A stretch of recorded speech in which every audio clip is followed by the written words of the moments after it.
Let's count down 15 one-hit wonders from 1973. These weren't just songs, they were neon flickers of youth, rebellion, and heartbreak etched into vinyl.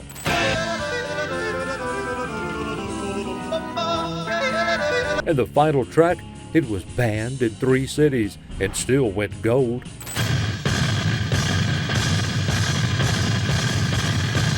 Cisco Kid was a friend of mine.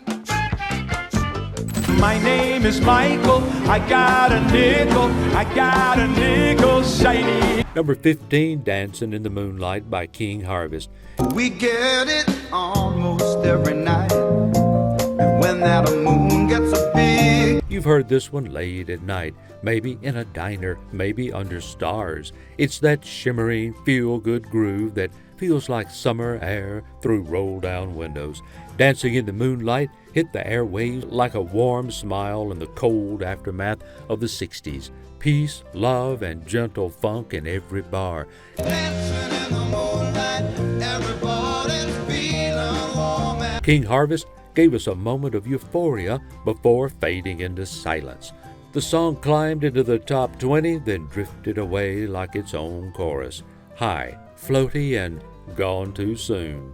Next up, a track that made racial tensions crackle and still got stuck in your head. Number 14, Brother Louie by Stories. Well, we have such a group here this morning, and this group is called Stories, and they've got a hit record out now entitled Brother Louie. If you've ever felt a song challenge the moment, this was it. Brother Louie didn't just groove, it struck a nerve with a raw tale of interracial love and social backlash. Stories delivered a bold message wrapped in funk rock. It hit number 1 on the Billboard Hot 100, but the band never hit again for a moment in 73. This was the sound of defiance on the dance floor, sneaking truth past censors with every thumping beat. But coming next, a murder ballad wrapped in velvet chords. Number 13, The Night the Lights Went Out in Georgia by Vicki Lawrence. He was on his way home from Candletop. Been 2 weeks gone and he thought he'd stop at Webb's and She was a sitcom star who turned into a southern gothic siren overnight. Vicki Lawrence's chilling tale of betrayal, murder, and small-town justice hit number 1 with a whisper and a bang. The Night the Lights Went Out in Georgia feels like flipping through a true crime novel dipped in country drama, and somehow it worked. It captured the darkness behind polite curtains and left listeners stunned. That's the night that the lights went out in Georgia. And then she vanished from the charts like a ghost behind the curtain and inspired a generation of misfits and dreamers. But next, we bring back to the soft glow of a love song, written like a poem, and I'll write you a poem if you hit the subscribe button right now. Number 12, Hocus Pocus by Focus.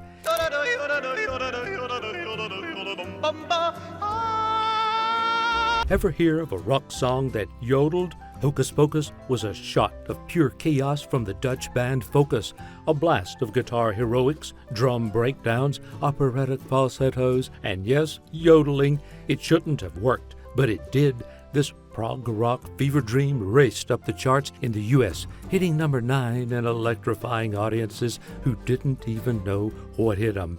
It's bizarre, it's brilliant, and like a magic trick, it disappeared just as fast.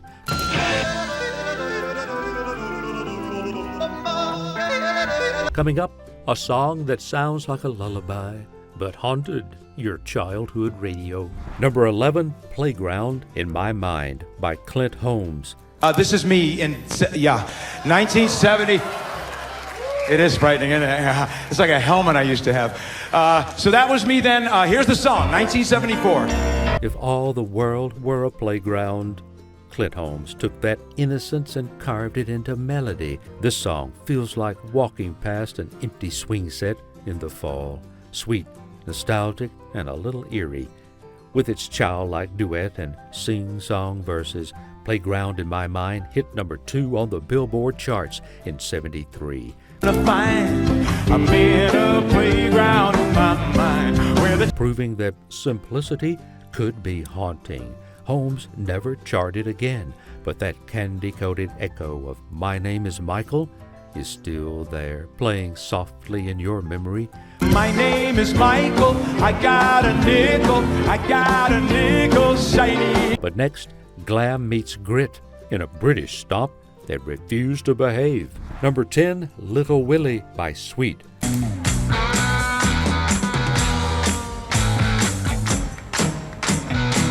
Before they crashed into ballroom blitz, Sweet gave us Little Willie, a bratty, bouncing glam rock anthem that lit up America's radios with its infectious beat.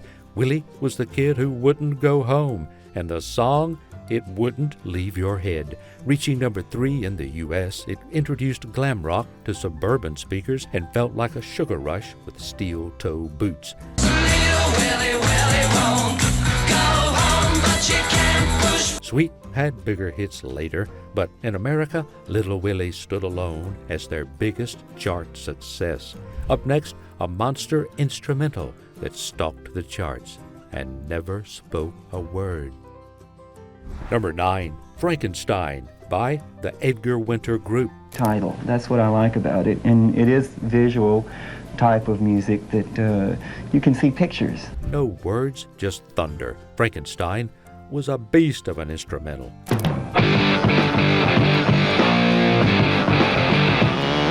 All synth squeals, drum solos, and guitar growls. Edgar Winter didn't just compose it, he unleashed it.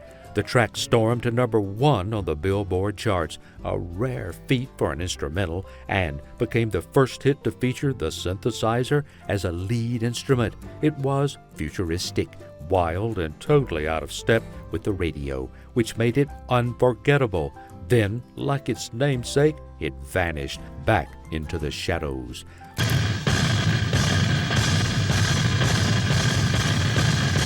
What's next? A peace anthem whispered by an ex-Beatle and sung by millions. Number 8, Give Me Love, Give Me Peace on Earth by George Harrison. Love, give me peace on earth, give me light. After the towering legacy of the Beatles, George Harrison stepped quietly into solo stardom and struck gold. Give Me Love was a prayer wrapped in melody, a moment of warmth. Give me life, give me breathing birds, give me hope. During a world on edge, it reached number 1 in the U.S., pushing even Paul McCartney's Live and Let Die down on the charts. But it would be Harrison's only solo number 1 in the States, still for one shining moment. Hey, hope I help me cope with this heavy load. The quiet Beatle gave the world a soft-spoken plea for peace, and we listened. Coming up, a funky outlaw anthem that ruled the radio and rode into legend. Number 7, The Cisco Kid by War. The Cisco Kid was a friend of mine. The Cisco Kid was a friend of mine. You could almost smell the heat rising off the pavement when this played.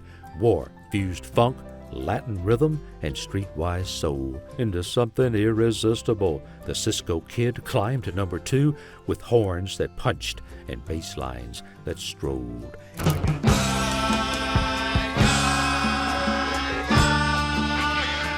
It was part cartoon, part revolution, and a blend of cultures that felt ahead of its time. War had other hits, but none with this exact pulse.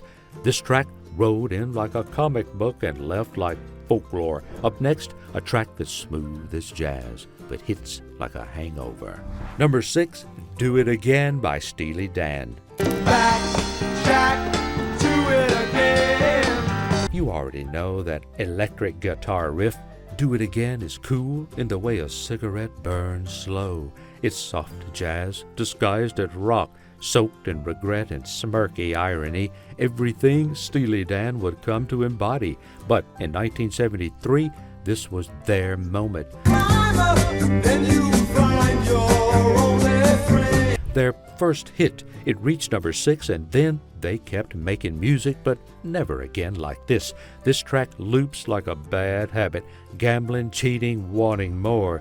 You don't just hear it, you feel stuck in it. But next, a middle finger wrapped in plaid and harmonies from a band that didn't mean to be famous. Number 5, Stuck in the Middle with You by Steelers Wheel.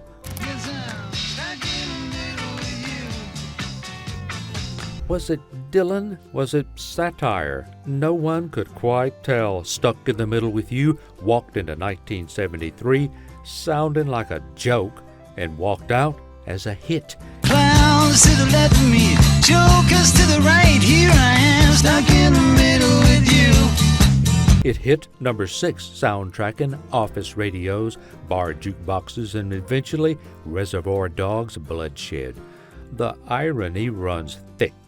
A song about record label phoniness becomes a radio staple. Steelers Wheel couldn't follow it up, but the guitar lick and awkward laugh, it still hits like a sideways glance across a crowded room. Next up, a Bond anthem that exploded louder than the film itself. Number 4, Live and Let Die by Paul McCartney and Wings. And it's full of foreign intrigue. Woohoo! It's called Live and Let Die. This wasn't just a Bond song, it was the Bond song. Live and Let Die exploded in 1973 with orchestral chaos.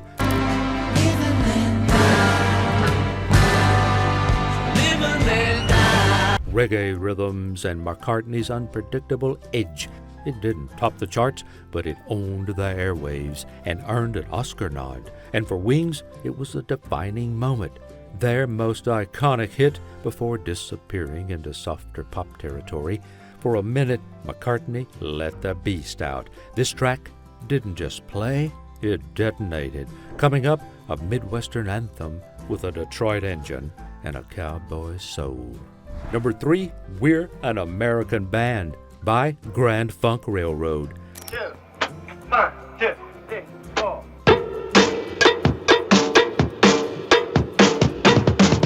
This was beer-soaked patriotism with a backstage pass.